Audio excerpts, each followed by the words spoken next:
bi fii ak ay bis wala ay weer yi ñu jëm dina ñu ci am lu leer comme ni mu ko waxee une autre affaire judiciaire qui a été au cœur des débats kii bu nekk ba tey au cœur des débats mën nañ ko wax muy l'affaire Madiambal Diagne bi nga xamante ne ni fi mu ne nii dañ ko considéré comme un fugitif donc ci dossier boo xamante ne ni nee nañu ay transaction bu CENTIF jébbal pôle judiciaire financier ñu war ci mener ay enquête mu génn réew mi ci génn réew mi gis nañu décision yi nga xamante ne ni le ministère de l'intérieur jël na ko relever de leur fonction ay ñi nga xamante ne ni moo nekkoon chef bu brigade bu aéroport ak DIC lu ni mel naka nga ko jàngatee balaa ñuy dugg ci procédure d'extradition bi. non pour commissaire DIC ak aéroport ba lan lay am xam nga c'est très simple l'aéroport reçoit des oppositions de sortie et d'entrée du territoire mais il semblerait qu'il n'avait pas ça ñoom ñoo soupçonné le gars rek il a maille à partir avec l'État et ils ont rendu compte de compte rendu en compte rendu xam naa on a dû leur dire qu'ils ne sortent pas. D'accord. Voilà loolu la demee mais les policiers connaissent le job quand il y a une opposition de sortie. boo ñëwee ñoom dañ koy am seen ordinateur yi d'office doo def benn formalité romb donc loolu bref l'histoire des policiers et des gendarmes c'est une affaire de commandement d'aménagement de calme de machin.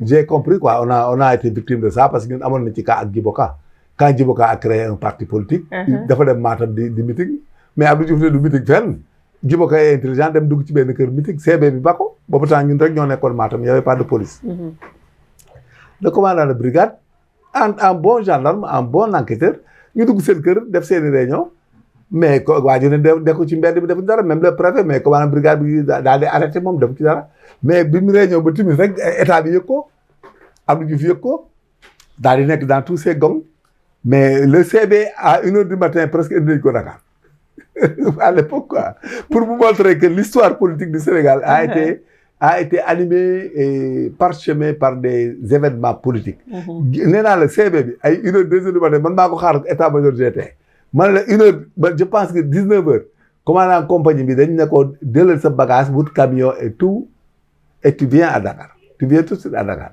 CB bi dafa ñëw Dakar mais booba temps nous avons de grands officiers qui sont très intelligents ils n'ont rien dit dañoo bàyyi waa ji ñëw comme tey jii ma bu ñëw oto bi ci terrain footballu Kazem Samba Diène yàlla lañ taxawal oto bi ak bagage yi le gars ñëw ak bagage yi ñëw suñ bureau yi ñëw toog mu ñëwee officier bi fa nekkoon officier boo xam ne moom faalewul ay politique wala yooyu moom il était pas politique il est honnête il est très rigoureux mu ñëw ne ko vous n'avez rien fait mais c'est des politiciens et autres ce que vous avez fait ne les plaise pas et tout ceci voilà bu restez à l'état-major GT ñu wutal ko kër frontière ñu délogé xaw ma kan lañ délogé frontière rapidement ñu yóbbu ko frontière mu ñëw toog suñ bureau man maa ko doon gérer après on lui a donné la brigade de Mbacké mais si wax ci jeex il faut être intelligent en police gendarmerie mais ce qui s'est passé il y a pas de faute erreur bi ñu demee nag mooy Madiambal Diagne bi nga xamee ne ñoom dañ ko jox convocation le lendemain bi ñëwul il devait faire la procédure normalement def la recherche def PV mais il ne devait jamais envoyer de mandat d'arrêt international. Parce que déjà ñoom dans les infractions financières ñoom li ñu jël ci Madiambal Diagne presque moo ëpp li ñu koy toppee te y a des complices et des co-auteurs si l'infraction existe. Il fallait être intelligent de ne jamais l'externaliser. Parce qu'ils l'ont donné une connotation politique. Et voilà la suite des événements, des bourdelats et autres. Mais ça m'aurait étonné qu'une juridiction étrangère qui respecte les principes de droits humains ramène Madiambal Diagne au Sénégal. Ça m'aurait étonné. Parce que quand tu fais une procédure en interne, il y a deux hypothèses dans la poursuite et dans la gestion du droit et dans la résolution des infractions à la loi pénale. Il y a des infractions commises au Sénégal ou commises à l'extérieur. Voilà, la personne commet une infraction, puis comme Madiambal Diagne en France. La législation française, il faut qu'elle prévoie d'abord que ce que Madiambal Diagne a fait est une infraction pénale. Madiambal Diagne, la rétrocession et la rétrocommission est interdite. Nous dañ koy tere suñu maas gi. Ñun nga xam dañ doon nekk ay fonctionnaires ay gradés wala ay ministres wala ay nangam ñun lañ koy tere. Mais Madiambal Diagne est un privé qui peut être dans le rapportage d'affaires. Bu ñu ko wax jaaree ci yoon. Rapportage d'affaires là c'est d'accord parti. D'accord. Am nga ci droit. C'est pas interdit.